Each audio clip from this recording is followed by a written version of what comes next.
Mga kaibigan, kamusta kayo? Sa panahon ngayon, importante na mayroon tayong akses sa tamang serbisyo medikal. Kaya amin ay bahagi sa inyo ang updated list ng partner service providers ng Office of the Vice President para sa kanilang Medical Assistance Program.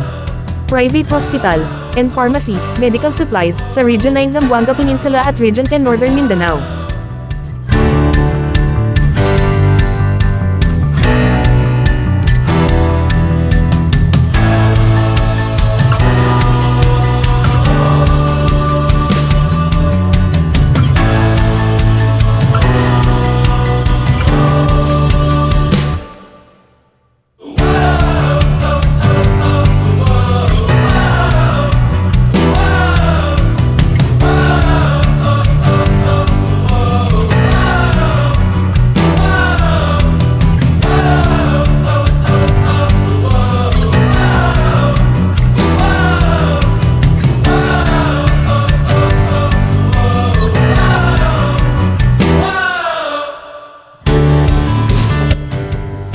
Salamat sa pagtutok, mga kaibigan. Sana'y makatulong sa inyo ang impormasyong ito. Huwag kalimutang mag-ingat palagi at magbigay pansin sa inyong kalusugan. Hanggang sa susunod na pagkakataon. Thanks for watching.